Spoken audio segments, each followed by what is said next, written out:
welcome back to my Eurovision React Review channel. So what I'm kind of realising is there's just not enough hours in the day to catch up with all of these national finals and all of these songs that are vying for a place at Eurovision. I woke up really early yesterday to check out some of the songs from Serbia, and I've woken up again really early to check out the songs from Ukraine. So Vidbir, the national final for Ukraine, is this Saturday, so I'm really running out of time. Now, I'm quite excited about listening to these. What I quite like about Vidbir is the songs tend to be of a pretty high standard. Ukraine take this song contest, Eurovision Song Contest, really seriously. I read an interview with the head of delegation, and he was basically saying how he actively goes out and kind of seeks artists and invites them and encourages them to enter a song for Vidbir. And I'd read that had he not done that last year, we would not have had Go A. I can't remember where I saw that interview. It might have been on Wee Wee Blogs, actually. But he was basically saying that he approached Go A and said, I think, you would be a good fit for us and for Vidbir and potentially Ukraine moving forward. And they weren't convinced. And he said, just do it. And then obviously we know what happened. We got Go A, we got Shum, and the rest is history. So I quite like that. I quite like that mentality. So there are 8 songs in total. So I might start calling these videos Mornings with Shane, but my eyes, at some point, I'm gonna have to stop doing these because I'm gonna watch them back and be like, your eyes. And I might actually just start not talking any sense. So let's check these 8 songs out. I have a story to be told. Tell that story.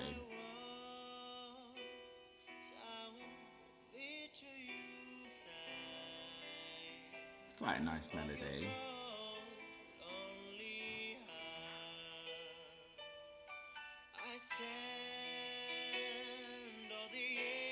I like the simple production. I like the piano. I really don't care how it seems. I like his voice.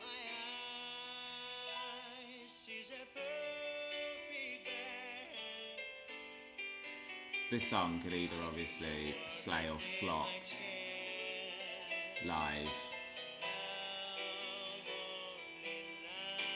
I quite like this bit. This is the chorus, right? I can't distinguish between the verse and the chorus.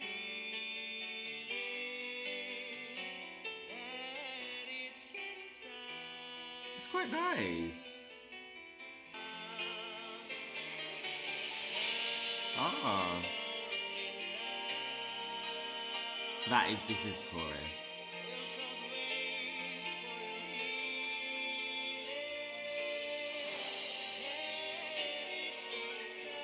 Okay, Barleben, I'm saying your name, but that sounds not correct. Loving the drama at the end of this.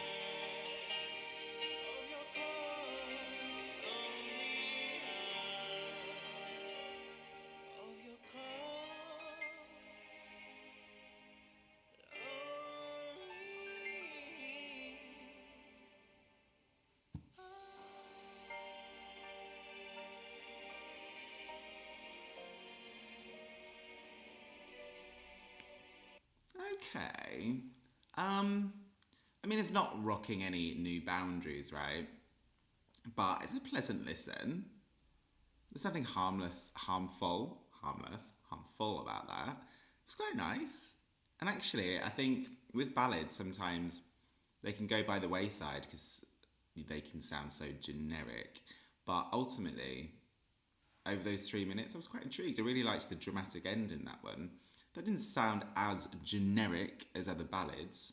I quite liked the quite simple production. I love a piano. I love any kind of instrument where in isolation, whether it's a violin, whether it's a piano, accompanying a voice. I'm a sucker for that. I quite liked it. Don't get me wrong, I'm not sitting here being like, wow, but good start. Right, so it would make sense maybe if I just take the universe is hints. So the universe is telling me to do Kalush Orchestra. So let's do that one. Okay, so we're going back to a sound that sounds much more familiar with Ukraine.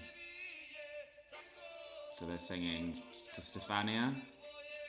Stefania, who represented Greece.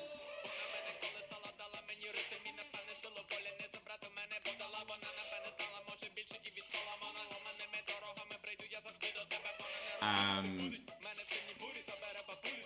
there is some sort of kind of like late 80s, early 90s R&B sound to this, like Fresh Prince of Bel-Air on that verse.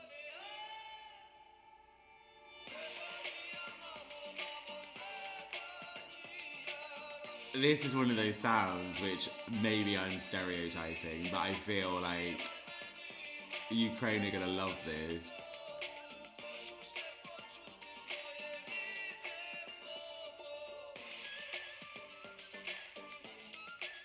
Oh, this is the same sort of wind instrument whistle that we had with Go A last year.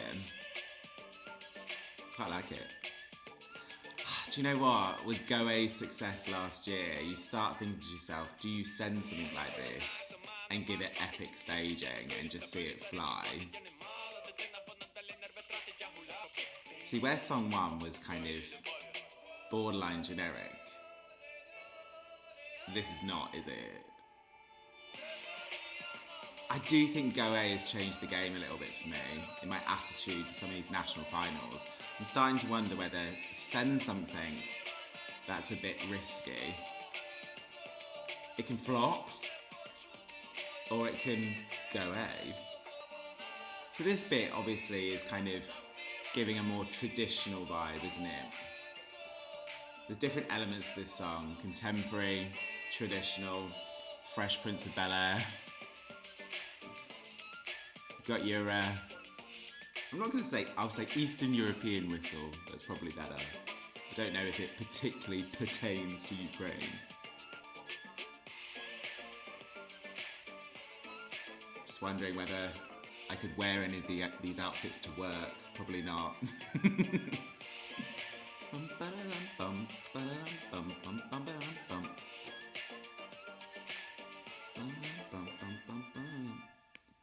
Okay. Right. Was that just Stefania? I don't know if I heard the word Stefania. Okay. I think that's my favourite at the moment. It is early in the morning here, so that's certainly giving me a bit of a oomph. But yeah, 2 out of 8. I'm quite impressed. But I was always going to be right. Right, let's check out song 3. What?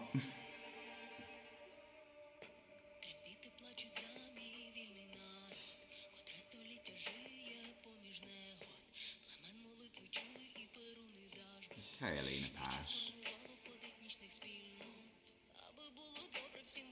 So we're giving our contemporary song, but with a bit of more darker edge.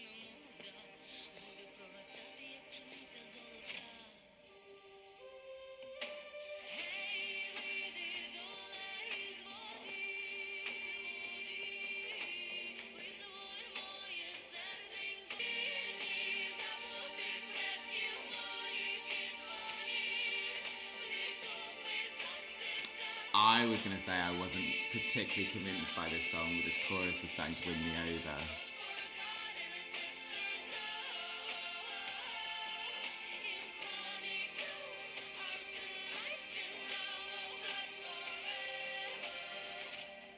I'm loving the kind of attempt to blend tradition with something a bit more contemporary. But when he Picasso's doll is the divine strategy. And my childhood girls played with toy dolls, but I wrote these words here cause my fairy tale was a book of Shakespeare. Just like the brothers Grimm, I leave behind a piece of me. Remember your ancestors, but write your own history. I like this chorus. I'm just listening to the melody in the background.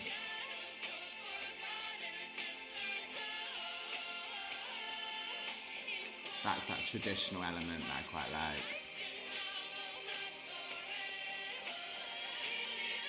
I kind of do love songs that have a kind of like call to action, and there is a fine line when you do that sounding gimmicky, but this sounds quite...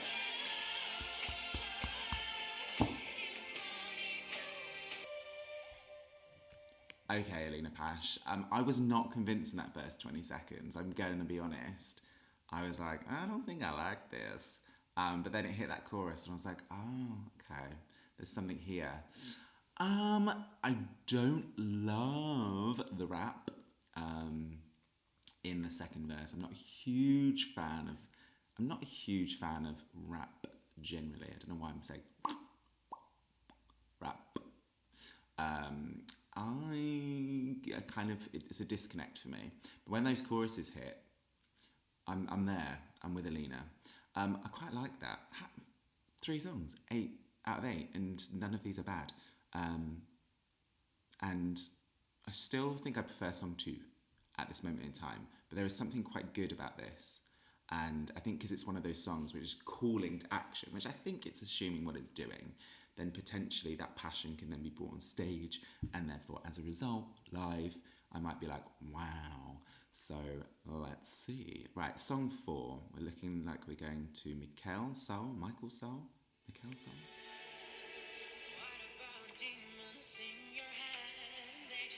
So this feels like a pop song with a dark edge.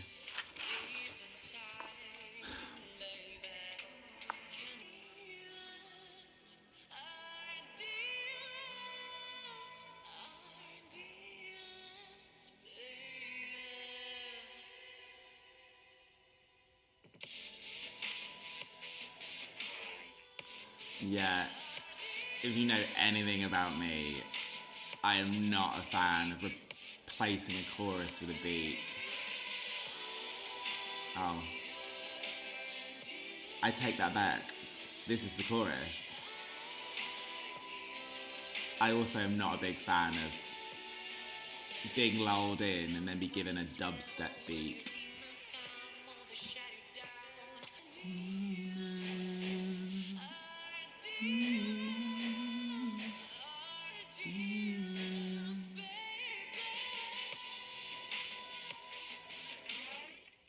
Yeah, sorry. No. That's why I had a bit of a disconnect with Used from Latvia a couple of years ago. I don't like the dubstep thing. So this is the chorus. I didn't get rid of the dubstep because actually the chorus is okay. I mean, it's a steady chorus, but yeah.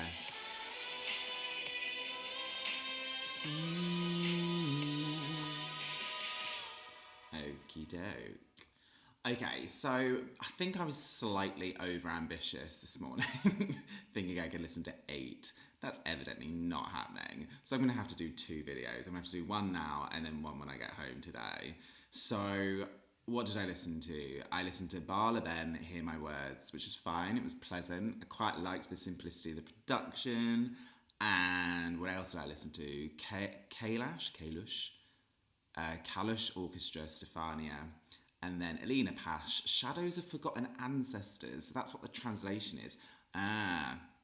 I feel that. I don't know anything about these songs or which was the favourites or the hypes, but already in the wording of that chorus, I feel that might be one of the favourites. And then, what was my other one? Oh, Michael Saul. Yeah, so I'm not sure. I'm not a huge fan of the dubstep. So out of those songs, I'm going to be honest, I actually quite liked Kalush Orchestra and I quite liked Alina Pash. I actually really liked the chorus of Alina Pash. Like I said, I wasn't hugely sold on the rap, and the first kind of 15 seconds, I wasn't sure whether I was into it. But when it gets to that first chorus, I was like, oh, okay, there is something about this song. So yeah, I think my first Kalush at this point, second Alina, third Barleben, I don't know. And fourth was my girl, Michael Saul. She fooled me. I kind of didn't, I wasn't ready for that dubstep. And when the dubstep hit, I was like, oh no. So yeah, those are my thoughts. That's my part 1. I need to do part 2 when I get home. I can't do all 8 together. So please let me know what you think. Please do comment below. Please do give me, if you're from Ukraine or you know anything about these acts, please do let me know anything about them that you think I should know. Which ones are the favourites, because I don't know.